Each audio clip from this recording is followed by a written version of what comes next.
O di alam mong may gusto siya sa'yo. Pero kasi po, nung time po talaga na yon na nag-gym pa kami, hindi po kami magkausap nung guy. Talagang civil lang po kami sa gym. Pero hinatid ka? Nung hinatid po ako, kasi nung time po na yon, umuulan po. Tapos sabi nung gym coach ko, na pwede mo ba siya ihatid? Kasi parehas po kami, same, medyo malapit-lapit, madadaanan niya po yung bahay namin. Totoo ba yung kunukwento niya? Yung totoo? Ay, totoo naman na... Hindi niya kilala? Hindi niya, hindi niya alam na may gusto sa kanya? Basta nakwento niya na parang tinutukso sila lagi, ganun. So, parang ako, sabi ko, may gusto sa'yo kasi ganyan yung lalaki. Kumugusto din siya na tinutukso eh. Tapos siya naman, hindi niya kaya umiwas. Anong naramdaman mo nung nalaman mo na hinatid pala siya nung lalaki? Sila lang dalawa sa car, naulan. Yeah, that time, nagalit ako. Siyempre, kasi parang, wow, sa lahat ng lalaki na pwede mo sakyan, yun pala talagang lalaki na pinagsaselosan ko.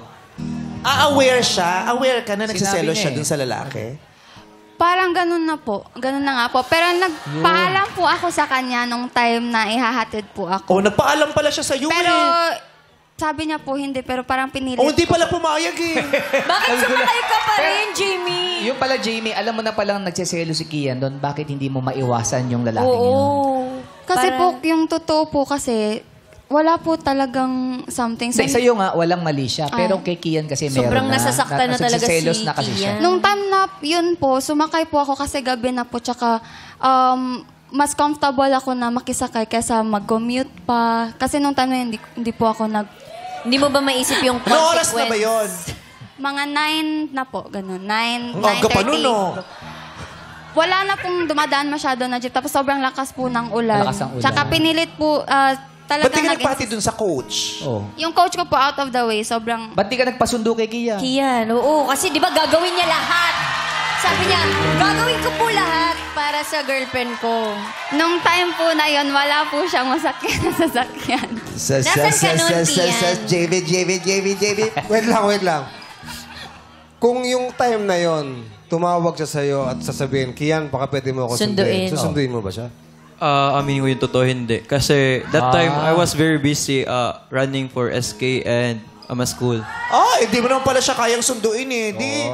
Kaysa mapahamak siya, di hatid na lang siya nung may gusto sa kanya. Diba? Parang mamimili ka dun eh, yung trabaho mo. Kasi hindi mo pwede sabihin sa babae na huwag kang sumakay dyan. Unless, huwag kang sumakay dyan, sunduin sa akin kita. ka sumakay. Yun. Oo. Diba dapat... kasi sabi niya umuulan, gabi na. Wala masakyan. Paano ko napahamak? That time naman kasi, pwede naman sigurong mag-grab. May paraan pala. Bakit? Ba't hindi ka daw na ganon? Wala po, nagtitipid po kasi ako po yung nagsasustain. Promise, ako po nagsasustain. Papaliwanag si Jamie. Hindi, ako po nagsasustain sa sarili ko po. So, Ba't ka ba nasa labas nun? Hindi, nag-gym po ako. Workout. Nagtitipid ka pero nag-gym ka pa. Ang mahal ng gym, Sponsored po yun. Napanalunan ko lang po. Sa pageant. Opo. Okay. Okay. Joke lang.